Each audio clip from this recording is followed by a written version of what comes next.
How do you keep doing it? I do my job.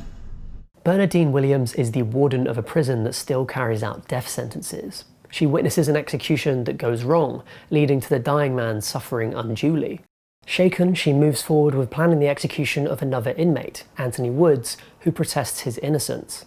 Outwardly resolute, Williams's private life is falling apart as she leans on alcohol and pushes her husband away. Clemency was a big hitter at last year's Sundance, with its director Chinonye Chukwu receiving the Sundance Dramatic Grand Jury Prize, making her the first black woman to do so. Despite those accolades, it's taken forever to come out in the UK, eventually working out as a low-profile release that, due to the coronavirus, won't even see cinema play. It's a bit of a shame for this well-crafted, urgently political film. As you can see from the trailer, the austerity of visuals is immediately clear. Stark, mostly static camera angles dominate, compositions are frequently imbalanced, and natural frames divide up the screen, like bars or the edge of a window. The overall effect of that is to isolate characters on screen and emphasize the distance between them. Chukwu's restraint as a director is on display here. She uses the lightest of touches to steer the story and its performances, mostly stepping back and allowing her talented cast to work, rather than show off with clever shots. Now, while we're on performances, Alfre Woodard excels in the lead role, and she's been highly praised for it. That's entirely deserved praise.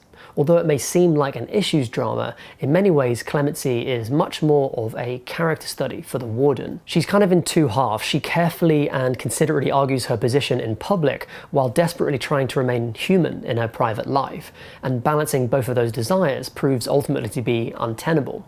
That Woodard stands out in such a capable cast is testament to her ability. I mean, this is a movie with Wendell Pierce and I haven't even mentioned him yet. It's through the warden that the film's political message is really laid out. Woods, the inmate who's going to be executed, continuously protests his innocence, but interestingly, the film doesn't seem to explore that plotline. It's not really into it.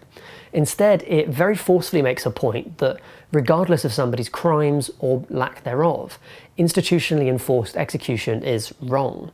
And powerfully it makes that argument not through complicated legalese, there's not like courtroom scenes in it, but instead it's made through characters. Woodard's performance shows the mental and moral, really, toll of execution on her character, and Aldous Hodge as Woods, the inmate, humanises the lost value of a life cut short, even where that life was maybe somewhat misspent sometimes. When I was watching Clemency, I wasn't particularly grabbed. It's very well made, don't get me wrong, but it just didn't seem to work for me. Something didn't click. Maybe I'm desensitized to violence on screen, or perhaps the political message of the film feels more distant for me. I live in the UK, where the death penalty has been banned for 60+ years. And maybe it was just a case of festival fatigue. I saw it at the London Film Festival press screenings, and sometimes the cumulative weight of all of the films that you've seen makes even remembering them difficult, let alone acknowledging their impact. I have to admit though that since watching, I have found myself thinking of the film on more than one occasion. Its sensitive approach to its subject matter, the understated, careful portrayal of suffering in Woodard's character, the stark cinematography of the film. Clemency is really an uncompromising movie that's well worth engaging with, so I hope you manage to seek it out and watch it. That's it from me, but as ever, I'd love to hear your thoughts on this complicated, thoughtful movie in the comments below. Have a good one. Bye for now.